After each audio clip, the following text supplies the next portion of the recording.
Hello, I am Jake Collins, and this is my commentary for the 5th episode of The Mummy Secrets of the Medjai, A Fair to Remember. I can accept that Evie and Jonathan have an Uncle Reginald, but I find it very unlikely that he throws clam bakes. Very unlikely thing to do in Britain. Or perhaps Uncle Reginald is famous for throwing American-style parties, and that's his thing. But even if that's the case, where does he get the clams? Well, this is a very familiar situation, isn't it? Alex, Rick, Evie and Jonathan on some sort of quest. If you'd been thinking that the show was getting to Secrets of the Medjai in the past couple of episodes, you might be glad to see the old status quo back here. However, if, like me, you were rather excited at the new direction the show was taking with its new Secrets of the Medjai ways, you might find it rather disappointing to step back into this old continuity for no real reason. There's no Scrolls of Thebes to chase. The O'Connells are just after random MacGuffins, and Imhotep is trying to race them to those random MacGuffins. Why? There's no reason. It's senseless. It's just recreating the old status quo without really any reason to do so. You'll notice there that Jonathan pulled a Jonathan by nicking that necklace and setting off that trap and making the crocodiles come, and I was very impressed with the way that Chris, as Alex said there, "We have bigger problems, Dad, and they all have razor-sharp teeth." Could have come across as rather a stupid, rather cliched line, but as usual, Chris just makes it work. He continues to impress me more and more. A step back into all too familiar territory. 7 out of 10. After 2 episodes of some intriguing Secrets of the Medjai, and no sign of Imhotep, we here experience a jarring return to the status quo of the first season, except without the Scrolls of Thebes to chase. Consequently, we end up with the O'Connells racing Imhotep and Weasler to find a random MacGuffin artefact for no real reason, which gives episodes like this one a distinctly redundant feel in my opinion. On the plus side, I like the Tiger Man as a guest villain/creature. Alex kicks Imhotep off a moving roller coaster at one point, which is very cool, and I really like the way Alex stands up for Uncle Jonathan when Rick and Evy decide he has outlived his usefulness. Yes, indeed. That sums up my feelings about the episode very nicely. You'll notice here that one of the Zephyr's new fantastic goodies is a boat, which is very useful, particularly in this situation. Again there, Chris said, "See you in a while, crocodiles," and that's a cheesy cartoon line, not a cheesy cartoon ending. Very much at the beginning of the episode this time. But again, Chris made it work. And there's the bit where Rick's saying to Jonathan, "We can't rely on you anymore. More and more it seems like we can't." And that's harsh on Jonathan, and it's kind of just something that needs to happen for this episode. Rick and Evie suddenly hate Jonathan and find him a liability. Alex looks very cool there, leaning nonchalantly on the two-way radio. Quite nice. But as you'll remember, Jonathan has had plenty of moments in Season 1, and perhaps it's true with his anti-moments, a couple of them so far in Season 2, he has been less reliable, but that's not his fault, it's the writer's fault, and poor old Jonathan does get rather unfairly vilified here by Rick and Evie, but as I say in the review there, the way Alex stands up for him, defends him, is wonderful. We saw there the curator in his kind of new role of sending the O'Connells all the time after MacGuffins, and he even explains there about the Eye of Shiva and how to stop its power by freezing it. He's becoming the kind of Master Splinter of the cartoon, where they go to him for missions and advice. Again, it shows how this status quo doesn't really work anymore. And we haven't seen Imhotep and Weasler for 3 episodes, since Anuk-Sunamun sent them flying out of the Temple of Anubis, and here they are on a train, obviously, randomly, chasing a MacGuffin, chasing the Eye of Shiva. for no real reason other than to make an episode where the O'Connells and Imhotep are each chasing after a MacGuffin and trying to stop each other getting it. It works in Season 1 with the Scrolls of Thebes because they both want the Scrolls of Thebes for a certain reason, to do with the manacle, and they're both after them and trying to stop each other. But in this season, where they're just chasing random MacGuffins for no real reason, it's strange. It doesn't really work. It's a redundant status quo. And we've already seen the exciting new direction the show can take and should take, with the Secrets of the Medjai stuff and such wonderful new characters as Yannet, Fadil, Jack, and the Scarab. And having had a taster of all four of those, I really want to see the kind of exciting adventures carrying on like we've had in the last couple of episodes, rather than going back to this redundant status quo. You see, Alex still likes Jonathan there. Jonathan's coming into the Frozen Wonders exhibit and going, hey, this isn't a snack bar. And Alex has that wry, indulgent tone to his voice. No, but it's one of the coolest exhibits. He accepts Jonathan's little foibles and knows that Jonathan still has his good points and is a valuable member of the team. And as I say in my review there, I absolutely love the way Alex stands up for Jonathan to Rick and Evy in this episode. Great voice work from Chris as usual, and very good for Alex as a character. And for the continuation of his special uncle-nephew relationship with Jonathan. So that's one of the things that works really, really well, and makes this episode a 7 out of 10 rather than a 6 or even lower. This isn't really Jonathan's fault. The controls to open the polar bear cage should not be accessible to the public. That's the Eskimos' fault. Not the Eskimos as a race, you understand, the specific Eskimo who is standing there and is in charge of the exhibit. That's where Alex discovers that Rick and Evy want to boot out Jonathan and determines to do something about it. And of course, we've been shown there, and Alex I'm sure already knew, that one of Jonathan's skills, at least in this episode, is throwing. He is very good at accuracy, and we'll need to know that later on. Jonathan won the elephant giant toy on the ball throw there, and Alex was impressed, and we will be coming back to that later when the Eye of Shiva needs throwing into the freezer.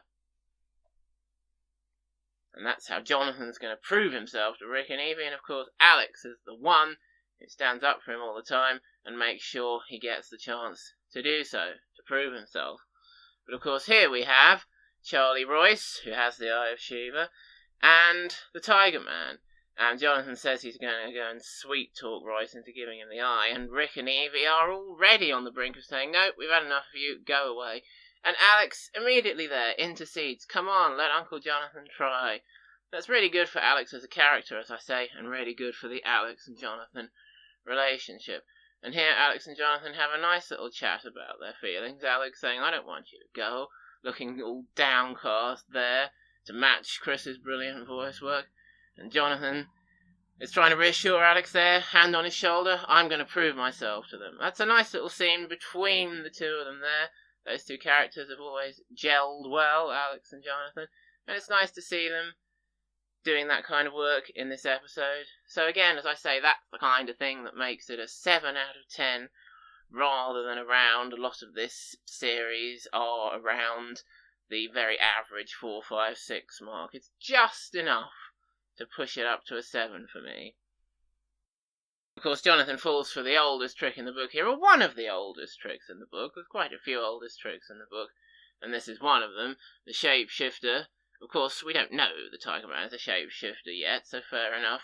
Shapeshifts into someone else in order to get you to let him out of the cage. You can't really blame Jonathan for that as well. As I say, we didn't know Tiger Man was a shapeshifter. Okay, it should have been pretty obvious, but it's not Jonathan's time to prove himself just yet.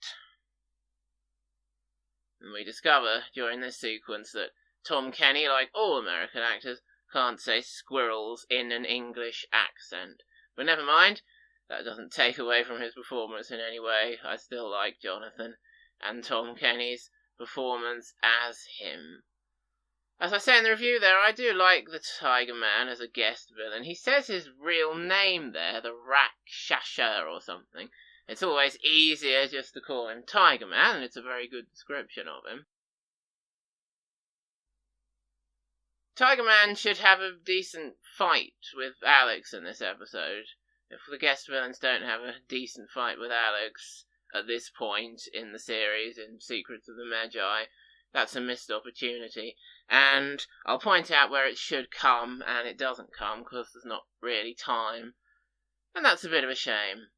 But nevertheless, not dragging it down further than 7.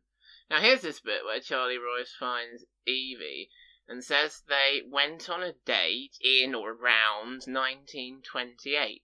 And really, that's a mistake, because it's much too late.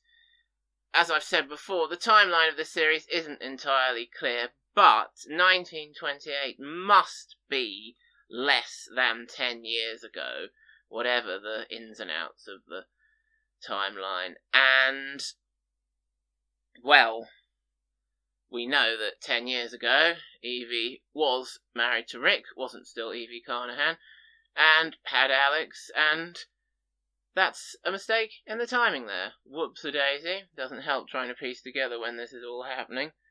But there we go, just a little thing to point out there. Here's a bit of anachronistic humour. Rick doesn't think that TV is going to be a successful invention for the home of tomorrow. It won't last. Rather like Alex and his comment about surfing in Eruption in Season 1. You may notice there that it was a colour television on the show in the home of tomorrow. I mean, that's the home of 40 or 50 years from now, really, isn't it? Although perhaps not quite as long as that in America. It did take the UK longer to get to grips with colour television, but certainly quite a modern TV for 1930s World Fair, a colour TV there.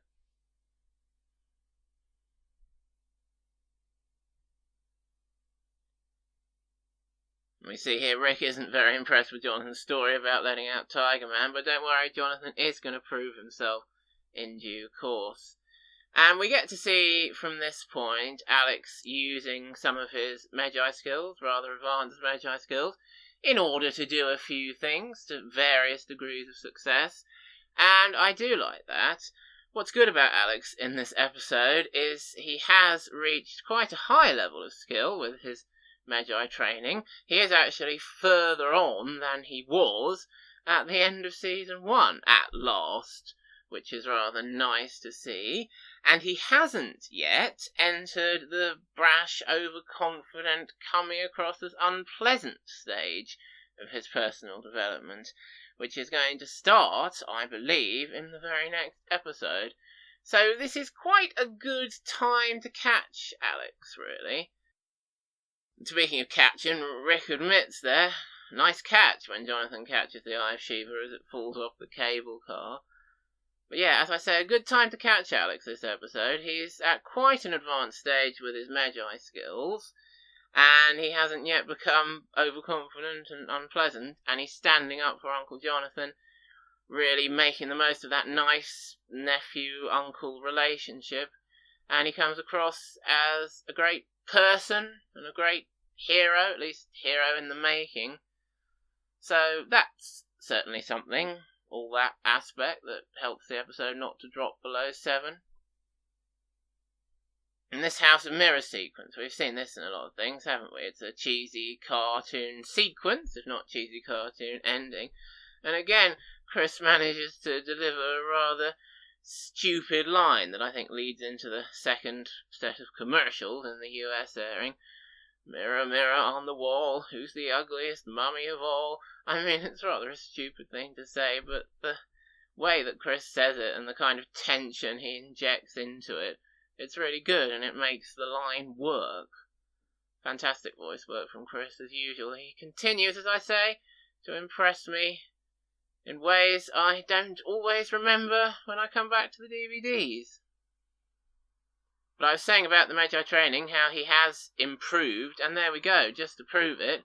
He runs up the wall and jumps over the head of what turns out to be the Tiger Man there. It wasn't Imhotep after all. And this is where Alex and the Tiger Man should have had a decent fight, but they don't. The Tiger Man just grabs the eye and throws Alex to the floor because the Tiger Man needs to have the eye for the next bit of the plot. He sets off the rain of fire so that the eye needs to be frozen and Jonathan can prove himself. So there was no time and no place in the plot really there for Alex and the Tiger Man to have a decent fight.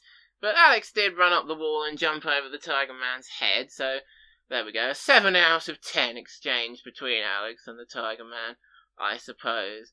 And as I have said before, I could accept Alex's Medjai journey and Medjai training as basically okay, thinking about the fact that he has now made progress, he is becoming a better warrior because of it.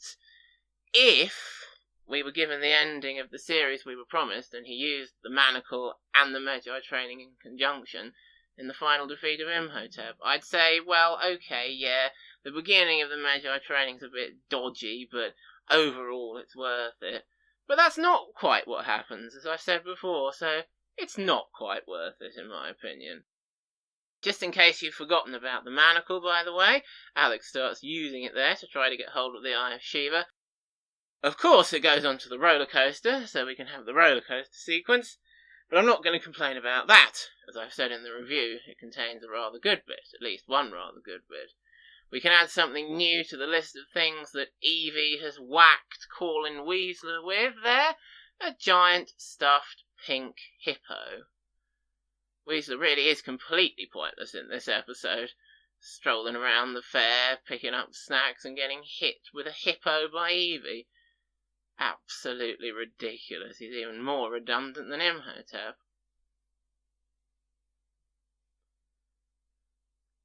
But what's good here on the roller coaster is that Alex is going to use a mixture of his manacle and Medjai skills to outwit Imhotep, and also give Imhotep a darn good kicking, which I do love it when Alex does that, as you know, and retain the Eye of Shiva, so that he can pass it on to Jonathan, and Jonathan can prove himself by chucking it into the freezer. So Alex does do some good work there. He's been cheated out of a decent fight with Tiger Man, but he certainly gets his moment here to help facilitate the end of the episode and Jonathan's redemption. And Alex does some cool moves there on the roller coaster, as you see, ducking out and then in again, catching the eye, and then tricking Imhotep by chucking the eye. Imhotep's after it. Alex uses the manacle to retrieve it. Imhotep wasn't expecting that one. And then, look at this, absolutely fantastic. Alex kicks Imhotep off a moving roller coaster. Wonderful. So perhaps this episode is one of the ones that combines Alex's Medjai and manacle skills to the greatest effect. The other one, I think, being Trio, and all the other ones where he uses both in conjunction. He's too brash and horribly overconfident and comes across as unpleasant, as I'll go on to discuss in the upcoming episodes. That's quite comical. Imhotep pops up out of the water, turns round and a ship bashes into him, and he doesn't like that at all. Quite a nice little comedy moment there. There's something that helps to keep it up at a 7. Evie says there, I hope that was the real Rick telling me to stop the roller coaster. It doesn't really matter if it was the real Rick or the Tiger Man, I thought. It was rather a good plan, a good idea to do it anyway. And here's the bit, again, Alex really stands up for Jonathan. Jonathan saying, give me the eye, I can throw it into the freezer, I can do this. And Rick's not sure, and Alex is like, he can do this, Dad, give him a chance. And Rick agrees. Though Alex, of course, was the one who had the eye, so he could have given it to Jonathan, whatever Rick said. But there we go, here we are, Jonathan proves himself, chucks the eye into the freezer to stop the firestorm. Absolutely brilliant, and I'm glad Alex played his part in getting the eye to Jonathan by tricking Imhotep and defeating Imhotep with that great mix of his Medjai and manacle skills, as I say. The episode is worth 7 out of 10 because of that sort of thing. And of course, on the roller coaster there, we got the first of the manacle visions this series that portend the final episode, the final showdown in the underworld via the Rock of Gibraltar. So we've got to keep an eye on those in the upcoming episodes. And I do think they were probably snuck into the episodes after the scripts have been written. They do seem kind of plonked.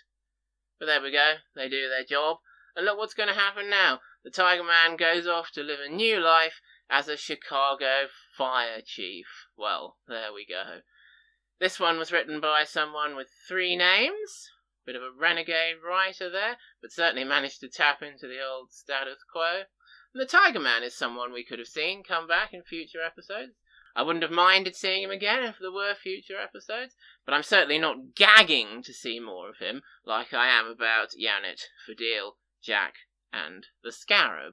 I'm also not gagging for the next episode of this series, which is my very least favourite episode of the whole show by quite some way, for several reasons, and I will elucidate those reasons to you on the commentary for the next episode, The Enemy of My Enemy, which is a pretty stupid title for it anyway.